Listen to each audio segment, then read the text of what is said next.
Jake Sullivan stared at the holographic display in his office aboard Terra Station. The blue light from the alien message cast strange shadows across his weathered face. 20 years of service in Earth's colonial defense force had prepared him for many things, but not this. The transmission had arrived 3 hours ago, encrypted with mathematical patterns that took Earth's best computers 2 hours to decode. Now the message played in front of him, showing scenes that made his stomach turn. A massive alien fleet swept across star systems like a plague. Their ships were ugly things, built from salvaged metal and powered by crude engines that left toxic trails across space. But they worked. World after world fell to these invaders, and the footage showed what happened next. The aliens called themselves Void Hunters, and they lived up to their name. They stripped planets bare, taking everything of value and leaving dead rocks behind. Cities that had stood for thousands of years became rubble in days. Entire civilizations vanished like they had never existed. Commander Krell of the Zenthari appeared in the hologram, his scaled face showing the strain of desperate times. His species had been one of the founding members of the Galactic Council, but now even they were running scared. People of Earth, Krell's translated words echoed in the small office. The Galactic Council formally invites humanity to join our confederation. We have watched your species for decades and know of your warrior spirit. Your people fight with a fury that frightens even hardened soldiers. Jake paused the message and rubbed his temples. The Galactic Council had been watching them.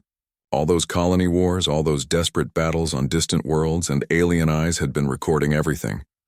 We need that fury now, the message continued when Jake restarted it. The Void Hunters have technology we cannot match and numbers that seem endless. Our traditional forces have failed. We need warriors who fight like cornered animals, who never surrender, who would rather die than accept defeat. The transmission showed more battle footage. Alien soldiers in neat formations fired energy weapons at charging Void Hunters. The formations broke apart under the savage assault.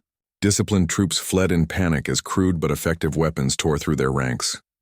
Jake stood and walked to the window that looked out into space. Earth hung below him, blue and green and peaceful. Soon it might look like the dead worlds in the alien footage if they did nothing. Captain Lisa Martinez entered without knocking. Her face was grim as she set down a data pad on his desk. I've been reviewing everything we have on these Void Hunters, she said. The footage, the tactical reports, the survivor interviews. Something doesn't add up. Jake turned from the window. Lisa had spent 15 years fighting in the outer colonies. If anyone could spot problems in military intelligence, it was her. What do you mean? Lisa activated her data pad and projected new images into the air. Look at their attack patterns. The aliens say these are random raids by savage nomads, but I see coordination. I see planning. Someone is directing these attacks. Jake studied the projection. Red dots marked Void Hunter strikes across 3 star systems. At first glance they looked random, but Lisa was right. There was a pattern there, subtle but clear. They're not just raiding, Lisa continued. They're targeting specific worlds. Mining colonies with rare minerals. Research stations with advanced technology. Trade hubs that connect multiple star systems. This isn't random violence. Before Jake could respond, his communication system chimed. Admiral Paul Carter's face appeared on the main screen, calling from Earth's military headquarters in Geneva. Jake, Lisa, I need you both in the briefing room in 10 minutes. We're making our decision about the Galactic Council's request. The briefing room filled quickly. Representatives from every branch of Earth's military and government gathered around the large conference table.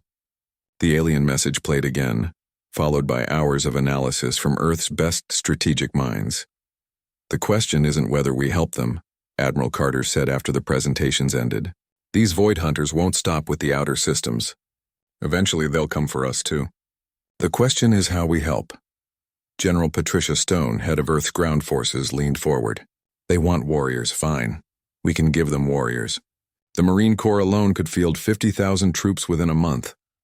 That's not what they need, said a quiet voice from the back of the room. Everyone turned to look at Lieutenant Commander Ryan Foster. He was younger than most of the officers present, with the lean build of someone who had spent years in space. More importantly, he wore the black uniform of Earth's Enforcement Division.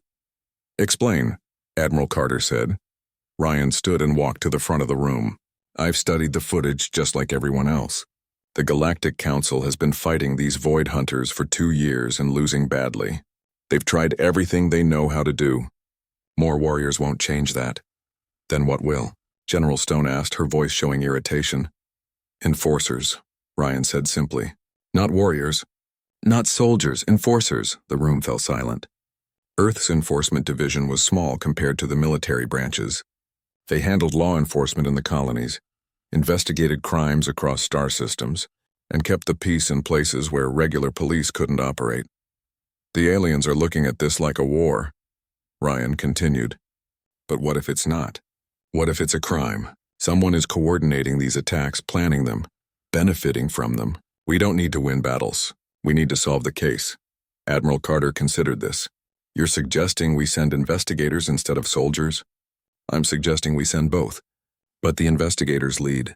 Let them figure out who's really behind this while the soldiers keep everyone alive long enough to find answers. Lisa nodded slowly. It makes sense.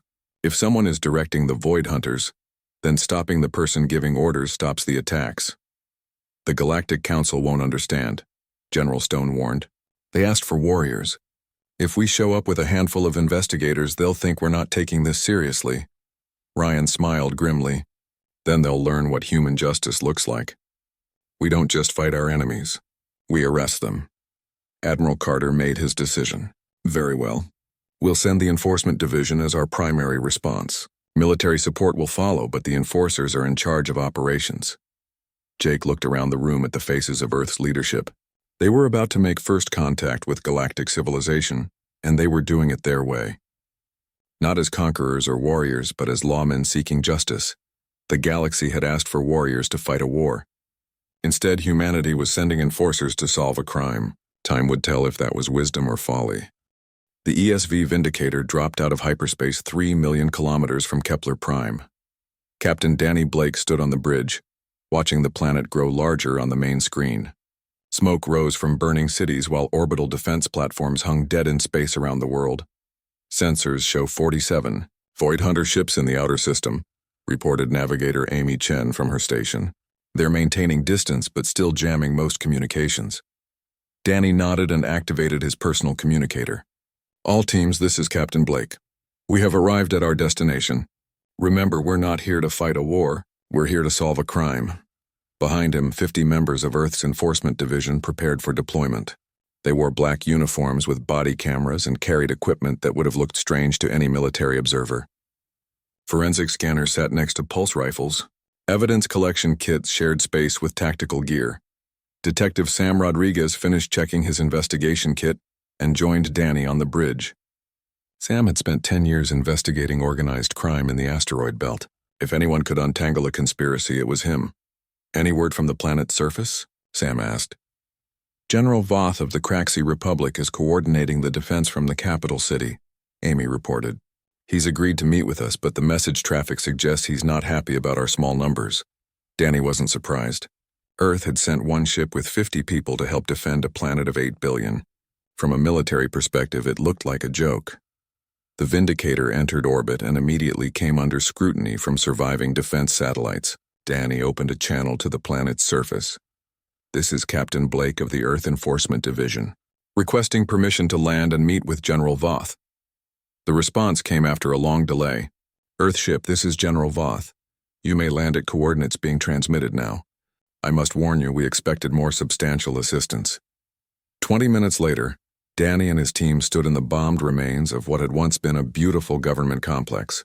General Voth approached them with obvious skepticism written across his reptilian features. Captain Blake, Voth said in accented English, forgive my confusion, but where are the warriors your planet promised? You're looking at them, Danny replied calmly. We're here to help, General, but not in the way you might expect.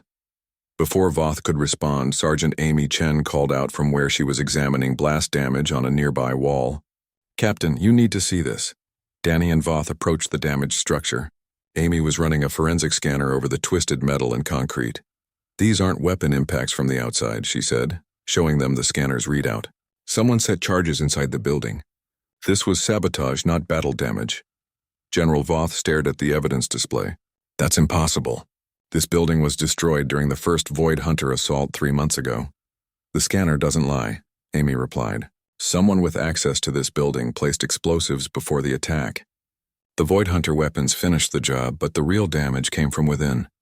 Sam Rodriguez had been listening while he examined other damaged structures nearby. He walked over with his own findings.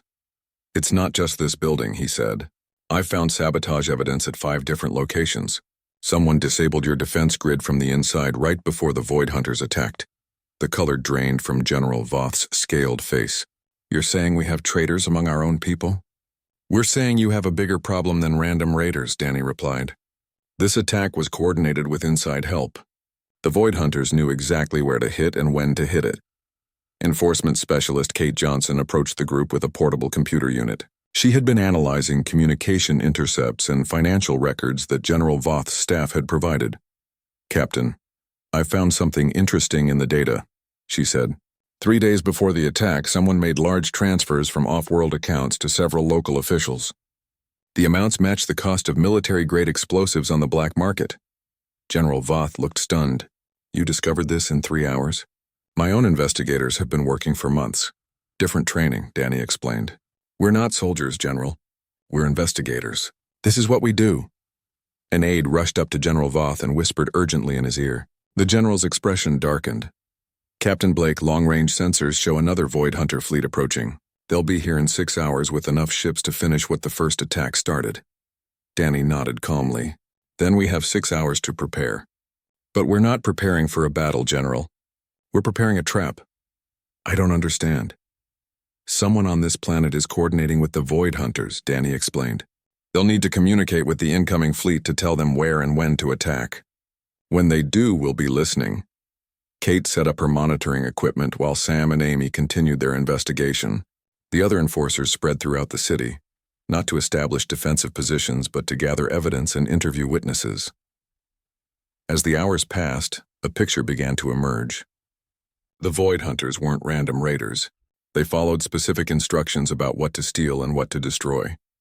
They avoided certain buildings and targeted others with surgical precision.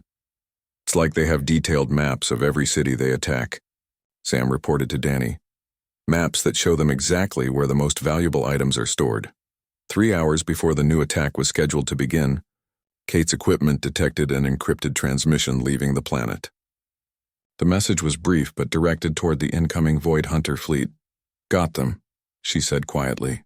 "The signal came from the government security building. Someone inside is definitely working with the raiders." Danny made his decision. While the planet's military forces prepared for battle, his enforcers would conduct a raid of their own. When the Void Hunter fleet arrived, they found Kepler Prime's defenses ready and waiting. But more importantly, they found their carefully planned attack falling apart. The inside information they depended on was suddenly wrong. Defense positions had been moved. Valuable targets had been relocated. Their carefully coordinated assault became a confused mess. Meanwhile, Danny and his team arrested Security Chief Cran in his office, along with 4 other officials who had been selling information to the raiders. The evidence Kate had gathered was overwhelming. As the Void Hunters retreated in confusion, General Voth stood in the captured security building and watched the enforcement division work. They photographed everything, collected samples, interviewed prisoners, and built an airtight case against the traitors. "I don't understand," Voth said to Danny. "How did you know the attack would fail once we arrested these people?" Danny looked up from the evidence files he was reviewing. "Because this isn't a war, General. It's organized crime on a galactic scale. The Void Hunters are just the muscle. Someone else is giving the orders and taking the profits. Then who? That's what we're going to find out. These people were just local contacts. The real criminals are higher up the chain, much higher." As the Vindicator prepared to leave Kepler Prime for their next investigation, Danny received a message from Admiral Carter back on Earth. "Well done, Captain. The Galactic Council is confused but impressed. They're asking how 50 humans accomplished what their armies couldn't." Danny smiled as he composed his reply. "We did what we always do, Admiral. We followed the evidence." Agent Tony Mitchell sat in the cramped interview room aboard the Vindicator, staring across the table at a captured Void Hunter warrior. The alien was massive, with thick gray skin and tusks that jutted from his lower jaw. Scars covered his arms and face, telling the story of countless battles. "Your name is Grack, correct?" Tony asked through the translation device. The warrior nodded slowly, his red eyes never leaving Tony's face. "I am Grack of the Stone Fang clan. I have killed 47 enemies in honorable combat." Tony made a note on his datapad. After 3 weeks of investigation, the enforcers had learned that Void Hunter society was built around honor and combat.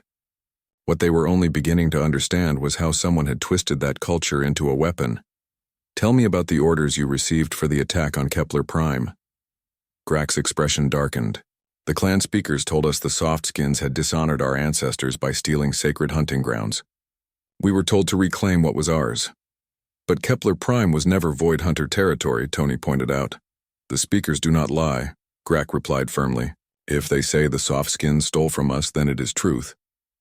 Tony had heard similar statements from other prisoners. The Void Hunters genuinely believed they were fighting righteous wars to reclaim stolen property. Someone had convinced entire clans that random worlds belonged to them. Inspector Helen Parker knocked on the door and entered. She had been working with the Galactic Council's own investigation teams, and her expression suggested she had found something important. Tony, we need to talk, she said. They left Grak under guard and walked to Helen's makeshift office. Charts and data displays covered every available surface, showing financial records, communication logs, and political connections across dozens of star systems. I've been following the money trail, Helen said, pointing to a complex diagram on her main screen. Every Void Hunter attack has been preceded by large financial transfers to something called the Heritage Foundation. Tony studied the data. What's the Heritage Foundation? Officially, it's a charitable organization that helps displaced populations find new homes. They have offices on most council worlds and maintain extensive databases of population movements and territorial claims. And unofficially? Helen switched to another display showing personnel records. 3 of their senior executives are former council military officers who were dismissed for corruption. Their board of directors includes relatives of several current council members, and their funding comes from anonymous donors. Tony began to see the picture forming. Someone is using the Heritage Foundation to create false historical claims. They tell the Void Hunters that various worlds used to belong to their ancestors, then point them at targets they want destroyed. It gets worse, Helen continued. I cross-referenced Heritage Foundation activity with Void Hunter attacks over the past 2 years. Every single raid was preceded by the Foundation filing historical territorial claims with council archives. Before Tony could respond, his communicator chimed. Dr. Sarah White's voice came through clearly. Tony, Helen, I need you in Medical Bay 2 immediately. I've made a breakthrough with the Void Hunter psychology profiles. They found Sarah working with negotiator Chris Turner, who had been attempting to establish meaningful communication with the prisoners. Chris had a gift for languages and had been working to understand Void Hunter culture without translation devices. Show them what you told me, Sarah said to a young Void Hunter female who sat nervously in the corner. The alien looked up with fearful eyes. She was smaller than the warriors, with lighter-colored skin and no battle scars. I am Vera of the Stonefang clan, she said in broken English. Was. Keeper of children, Sarah nodded encouragingly. Tell them about the children, Vera. Vera's hands trembled as she spoke. The speakers came to our ship 6 seasons ago. They said council races had stolen our children from ancient homeworlds. They said we must fight to bring children home. Tony felt a chill run down his spine. What children? Our young ones from generations past. The speakers showed us images of Void Hunter children living as slaves on council worlds. They said we must raid these places to rescue our stolen family. Sarah activated a holographic display showing images from Void Hunter raids. Every attack targeted specific locations where children were supposedly being held. Schools, orphanages, youth centers. But they never found any Void Hunter children, Chris added quietly. No, Vera whispered. Always we were told the Softskins had moved our children before we arrived. Always we were sent to new worlds to search. Helen stared at the information with growing horror. They're not just using false territorial claims. They're using kidnapped children as leverage to force entire clans to fight. Tony activated his personal communicator. Captain Blake, we need to speak with you immediately. We've discovered how they're controlling the Void Hunters. 10 minutes later, Captain Danny Blake stood in the medical bay listening to Vera's testimony with a grim expression. The scope of the conspiracy was becoming clear, and it was worse than any of them had imagined.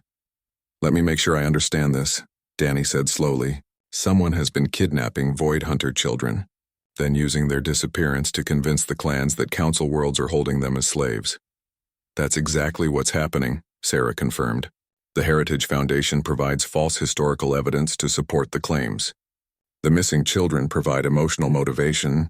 Together, they turn the Void Hunters into weapons pointed at whatever targets the real criminals want destroyed. Enforcement Commander Ben Clark entered the medical bay with a data pad in his hand. He had been analyzing shipping records and personnel transfers across the affected star systems. "I've found the connection we've been looking for," he announced. Council member Vash of the Hegemony serves on the Heritage Foundation board. His companies have been awarded reconstruction contracts on every world hit by Void Hunter attacks. The pieces fell into place with sickening clarity. Vash and his associates were using the Heritage Foundation to identify vulnerable worlds with valuable resources. They kidnapped Void Hunter children to motivate the clans, then provided false historical claims to justify attacks. After the raids destroyed infrastructure and local governments, Vash's companies moved in with reconstruction contracts that gave them control of planetary resources. "It's not terrorism," Tony said quietly.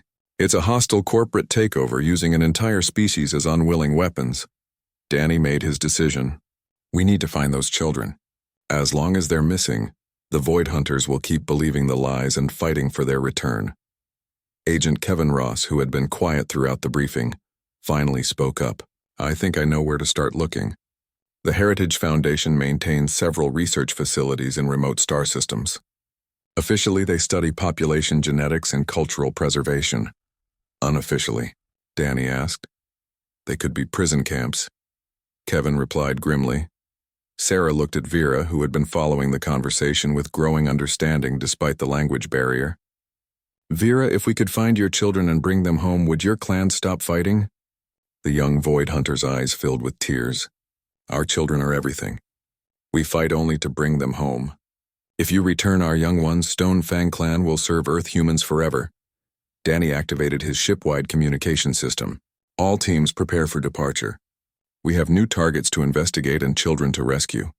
As the Vindicator changed course toward the first Heritage Foundation facility, Tony couldn't help but think about how wrong the Galactic Council had been. They had asked for warriors to fight the Void Hunters. Instead, humanity was about to reunite families and turn enemies into allies. The real war wasn't against the Void Hunters at all. It was against the criminals who had torn their society apart for profit. The Heritage Foundation research facility on Sigma Station looked innocent enough from the outside. Clean white buildings surrounded by gardens with transport ships coming and going regularly.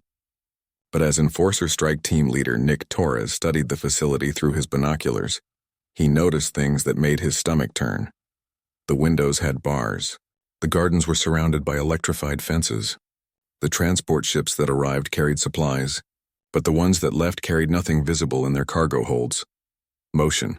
Sensors show approximately 200 life forms inside the main building, reported Sergeant Amy Chen from her position near the landing pad. Bioscanners indicate most of them are juveniles. Captain Danny Blake crouched beside Nick in the tall grass outside the facility perimeter. They had been watching for 6 hours, documenting guard rotations and security procedures. What they saw confirmed their worst fears. "There," Danny whispered, pointing toward a small window on the second floor. "Look closely." Nick adjusted his binoculars and focused on the window. A small face peered out through the bars, definitely not human but clearly young. The features were unmistakably Void Hunter, with the characteristic gray skin and small tusks just beginning to emerge. "How many children do you think they're holding?" Nick asked quietly. Agent Ross counted 3 different Heritage Foundation facilities with similar security profiles, Danny replied. "If each one holds 200 children," Nick didn't need him to finish the calculation. 600 stolen children across 3 facilities, all being used as leverage to force their parents into unwilling warfare. His communicator buzzed softly. Agent Kevin Ross's voice came through the encrypted channel. "Captain, I've finished reviewing the facility's communication logs. They're expecting a transport ship tomorrow morning to transfer 50 children to a new location. If we're going to move, it has to be tonight." Danny made his decision. "All teams prepare for synchronized assault. Remember, our primary objective is the children's safety. Everything else is secondary." As darkness fell over Sigma Station, the Enforcement Division moved into position. This wasn't a military assault designed to destroy the enemy. It was a rescue operation planned to save lives while gathering evidence of the crimes being committed. Detective Sam Rodriguez led a team through the facility's maintenance tunnels. His job was to disable security systems and document everything they found. Inspector Helen Parker approached the main building with forged credentials, posing as a Heritage Foundation inspector making an unscheduled visit. At exactly midnight, the operation began. Helen walked calmly through the facility's front entrance, her fake identification passing electronic scrutiny. The night guards, caught off guard by an unexpected official visit, scrambled to appear professional. "I'm here to conduct a random compliance inspection," Helen announced in a bored tone. "I'll need to see your resident files and housing conditions immediately." While the guards focused on Helen, Sam's team emerged from the maintenance tunnels inside the building. They moved silently through corridors, placing surveillance devices and copying computer files. What they found exceeded even their worst expectations. The children weren't just prisoners. They were experimental subjects. Medical files showed systematic psychological conditioning designed to erase their memories of home and family. The Heritage Foundation was trying to turn Void Hunter children into loyal servants who would never question their captors.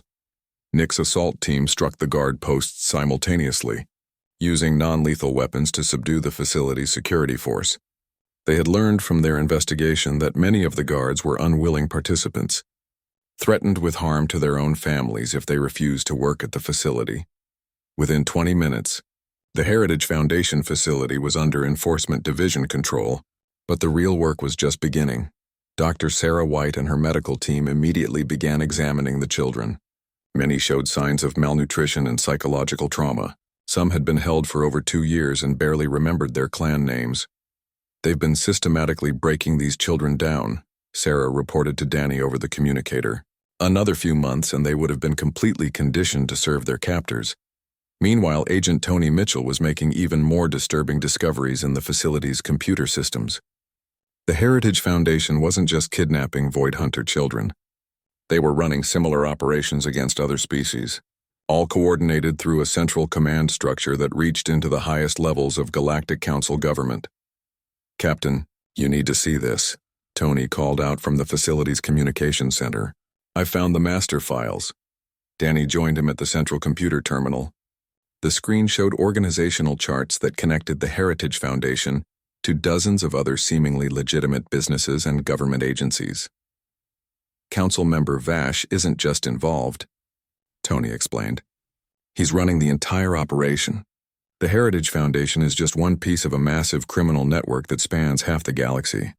The evidence was overwhelming. Financial records showing payments to corrupt officials, communication logs detailing planned attacks, medical files documenting experiments on kidnapped children from multiple species, transport schedules showing the movement of stolen resources from attacked worlds. But the most damning evidence was a series of recorded conversations between Vash and his associates. They discussed Void Hunter attacks like a business manager might discuss quarterly sales figures. Children's lives were reduced to statistical data on spreadsheets. As dawn broke over Sigma Station, the rescued children were safely aboard the Vindicator receiving medical care. The Heritage Foundation guards had been arrested and were providing testimony about the criminal network they had been forced to serve.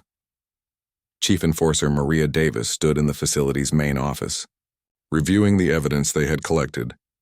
The case files filled dozens of storage containers, documenting crimes that stretched back over 5 years. "We have enough evidence to arrest half the Galactic Council," she told Danny. "But presenting it won't be easy. Vash has allies in high places who will try to suppress our investigation."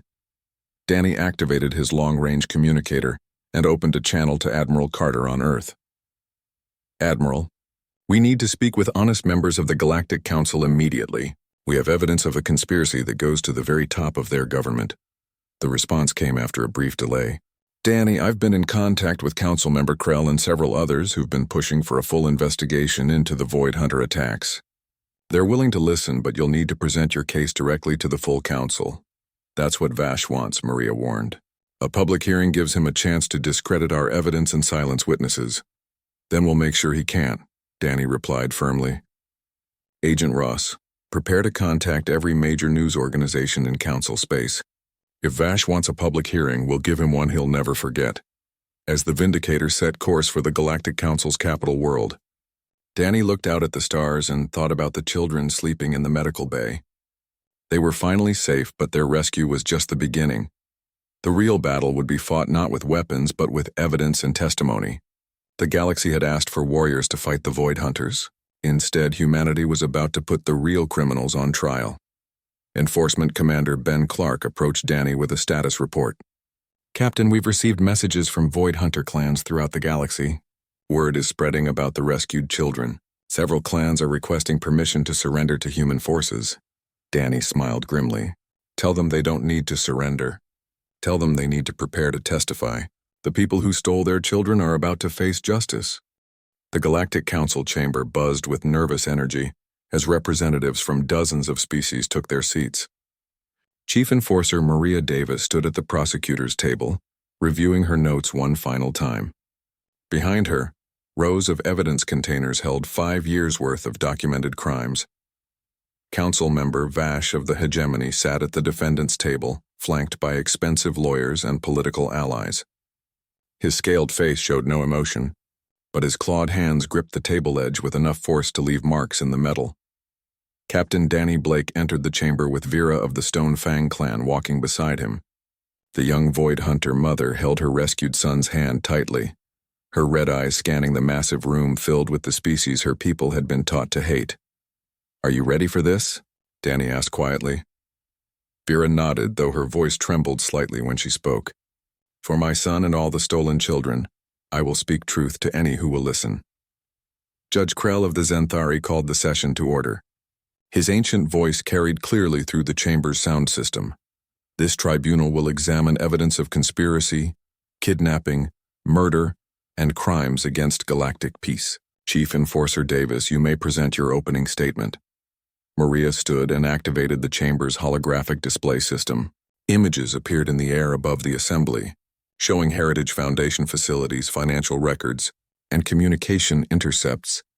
"Honorable representatives," she began, "over the past month, Earth's Enforcement Division has uncovered a criminal conspiracy that spans multiple star systems and involves the highest levels of council government. We will prove that Council Member Vash and his associates deliberately created the Void Hunter crisis for personal profit." A murmur ran through the chamber. Several council members looked shocked while others appeared uncomfortable. "The evidence will show that the defendants kidnapped over 600 Void Hunter children, used them as leverage to force their clans into unwilling warfare, and profited from the destruction by awarding reconstruction contracts to companies they controlled." Vash's lead attorney stood to object, but Judge Krell silenced him with a gesture. "Council Member Vash," Krell said formally, "how do you respond to these charges?" Vash rose slowly, his yellow eyes surveying the chamber with obvious contempt. "These accusations are the desperate fabrications of a primitive species seeking to insert itself into galactic politics. Earth has no standing in this chamber and no authority to make such claims. Earth has been granted special prosecutor status by unanimous vote of the Council's Ethics Committee." Krell replied firmly. "Their evidence will be heard." Agent Tony Mitchell took the stand first, presenting financial records that tracked money from Vash's accounts to Heritage Foundation operations. The paper trail was overwhelming, showing payments for everything from facility, construction to guard salaries. Inspector Helen Parker followed with communication intercepts that proved coordination between Heritage, Foundation operatives, and Void Hunter attacks. Every raid had been preceded by detailed intelligence reports filed through Vash's network, but the most damaging testimony came from the victims themselves. Vera of the Stone Fang clan approached the witness stand with dignity that impressed even Vash's supporters. Through the translation system, her words carried clearly through the chamber. "For 2 years, my clan fought wars we did not understand," she said, her voice steady despite the emotional weight of her testimony. "The speakers told us our children had been stolen by council races. They showed us images of young ones crying behind bars. They said we must raid these worlds to bring our families home." She gestured toward her son, who sat in the gallery with other rescued children. "My boy was taken when he was 4 years old. For 2 years I believed council races were torturing him. I would have destroyed entire worlds to save him." "And who provided the information about where to find these children?" Maria asked gently. Always the speakers came with new intelligence from the Heritage Foundation. Always they said our children had been moved to new worlds just before we arrived. Always they sent us to attack again. Vash's attorneys tried to discredit the testimony, claiming that Void Hunter society was too primitive to understand complex legal concepts. This strategy backfired spectacularly when negotiator Chris Turner took the stand. Void Hunter society has sophisticated concepts of justice and honor, Chris testified. Their legal system includes detailed procedures for handling disputes over territory, resources, and family obligations. They understood perfectly well what was being done to them. Dr. Sarah White presented medical evidence showing the systematic psychological conditioning performed on the kidnapped children. The Heritage Foundation hadn't just stolen them as leverage. They had tried to erase their memories and cultural identity. The subjects showed clear signs of induced trauma designed to break family bonds, she explained to the horrified assembly. Another few months of conditioning would have made it impossible for these children to recognize their own parents. As the evidence mounted, Vash's political support began to crumble. Council members who had initially defended him started demanding answers about their own involvement in his schemes. The breaking point came when Agent Kevin Ross presented the recorded conversations between Vash and his associates. The chamber fell silent as Vash's own voice discussed Void Hunter attacks in coldly calculating terms. The mining facilities on Kepler 7 should provide adequate justification for another clan raid. Vash's recorded voice said clearly, "Make sure the Heritage Foundation files appropriate territorial claims before we begin military operations." "And the children?"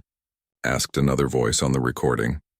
"Increase the psychological conditioning schedule. I want them completely broken before any peace negotiations begin." The silence that followed was deafening. Even Vash's own attorneys looked stunned by the casual cruelty in his words. Judge Krell called for a brief recess to allow the council members to process what they had heard. When the session resumed, the political atmosphere in the chamber had changed completely.